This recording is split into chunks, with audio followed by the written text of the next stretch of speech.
he looked, what it's about. He looked better today. I mean, it seemed like he was swinging and hit a little more crisp. Yeah, I think there's going to be some rust in this process. To back up half a step, our intention is to activate him tomorrow in Los Angeles. I think anytime you miss a couple of weeks, you accumulate a little bit of rust, and this certainly isn't going to be any exception. Coming back against Clayton Kershaw is probably not ideal in terms of shaking off that rust, but after talking it over with him and Robin and the coaches, it makes no sense to get going tomorrow. Would you like to have the conversation with your staff that you'd like to see him rested maybe on the second day so the soreness could slowly come down? I mean, we certainly have the ability to do that if we want to. We'll see how he adjusts, how he reacts each day, and we'll respond to his symptoms or lack thereof. But we certainly have the roster depth, especially in an NL park, to make those adjustments. You alerted him of those possibilities? He knows what to expect, what lies ahead. Is there any concern that when you fly the distance you do, that affects guys on an injury like that? Well, we haven't talked about it specifically with this specific injury, but that is a consideration from time to time when the guy has some inflammation or swelling and he travels, the impact it has on you. It's never, obviously for anybody with an ailment, it's not real good for your body, but we should be fine. Rick Robin said yesterday that he wanted, you guys wanted him here so Herm could take care of him and you can watch him very closely. Was there any consideration for having him go on a rehab assignment? Yeah, we talked about it. But that was part of the reason we brought the kids up for the sim games here, so that he'd face, live action essentially, best we could simulate a game in terms of pitchers letting it go from 60 feet to 6 inches. In the end, we felt we didn't really want to lose 2 days to travel and treatment sort of being disrupted, or at least having to be continued from someone from our minor league staff. It would have worked out either way. This seemed more convenient for the player, especially with us going to the West Coast right immediately after this.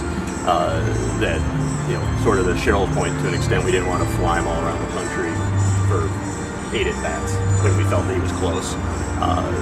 Again, there's going to be a little rust, but it has only been a couple of weeks, so he should be able to shake it off pretty quick. Rick, you guys continue to hover around the 500 mark. You're in contention. How might that impact how you do business in terms of trades and personnel? A couple different things. First, we still have a couple months before we get to the trade deadline, and as we've seen in the first 2 months, a lot can happen and a lot of plans can change. You lose your right fielder, and that alters how you have to behave. So, first and fundamentally, hopefully the baseball gods smile on us a little bit more over the next 2 months than they did over the last 2 months, which will impact our decision making. Second, and sort of broader, as we've talked about before, opportunities to win are sacred, and if we are in a position where we feel we have a real chance to win, we will address whatever needs we feel exist at that time to enhance those chances. At the same time, we're not going to do anything that's going to compromise our longer-term goals that we've talked about now for about a year in terms of putting us in a position where we can win on an annual basis. We don't want to jump up and just make one playoff appearance and then drift back away for the next several years. We want to be in a position to contend annually.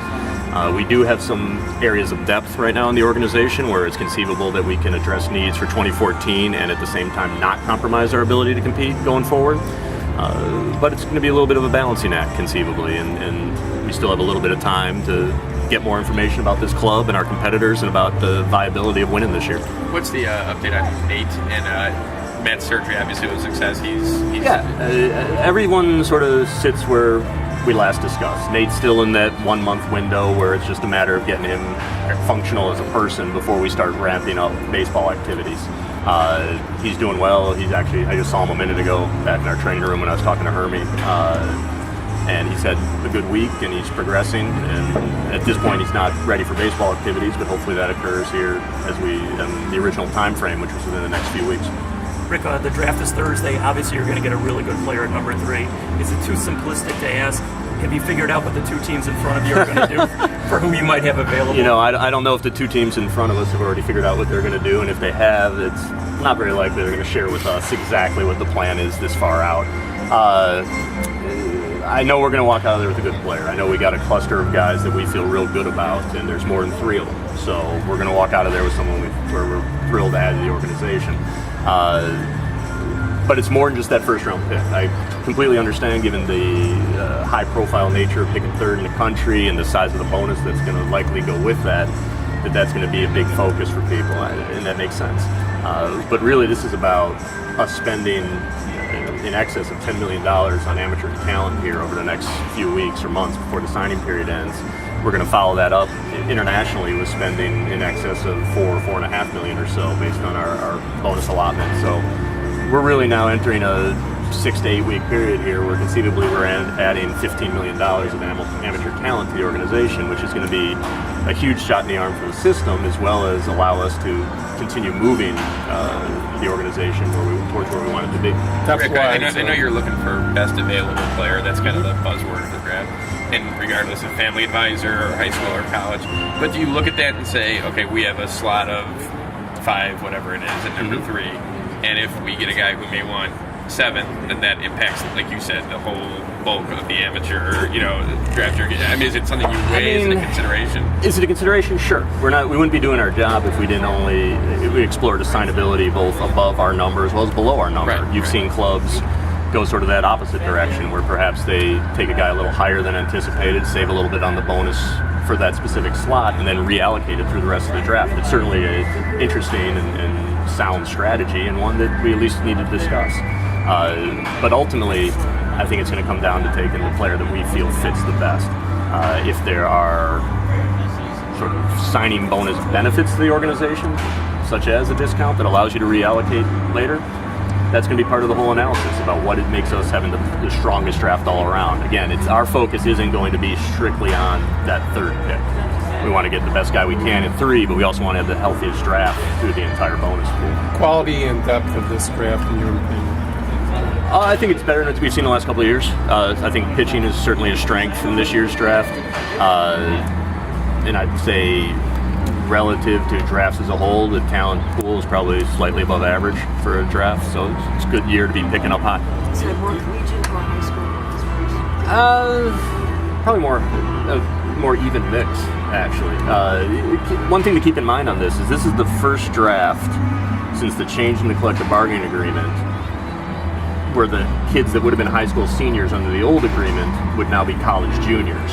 And since people knew that the agreement was changing, you saw a lot of kids bought out of college under the last year of that old agreement. In other words, this year's college juniors, many of them were signed as high school seniors with overslot deals. So you are seeing a little bit of an effect on the college ranks from this being the last draft class that was affected by the previous collective bargaining agreement. So makes it for probably relative strength being a little more high school than we're anticipated, but than we're used to. But it's not a shock. We knew this was going to happen with the change in the agreement. Do you see at all an overemphasis on signability? For example, correct me if I'm wrong, but Chris Sale was a guy who was passed over because of perceived signability issues. Well, I don't know why Chris Sale was passed over from other teams' war rooms, but I know that when we took Chris Sale, we knew what his signing expectations were, and they were beyond where we were currently willing to go at that point. So it's funny, I think we were in the midst of filming that show for the MLB network, The Club, and they had a bunch of cameras in our draft room at the time, and we wound up taking Chris Sale. And all the interviews they did with us were a little tempered after the fact because we were ecstatic that Chris fell to us in the draft, but at the same time, we were not, there was no guarantee we're going to be able to sign Chris. So we didn't want to make a bunch of videotape of us doing cartwheels, and then all of a sudden, when the thing airs, the kid didn't sign. So signability, every draft is a factor that you have to at least weigh, but it has not been, nor will continue to be, a deterrent to us making a choice when we feel it's the best guy, and Chris is a perfect example of that. You guys, we have Jose here. So. Is there a video of you guys doing cartwheels? There's Doug Wildman doing cartwheels video. It's available on YouTube. Actually, TMZ has it. They're going to air it next week. Something to keep an eye out for. Thank you, Rick. Thank you.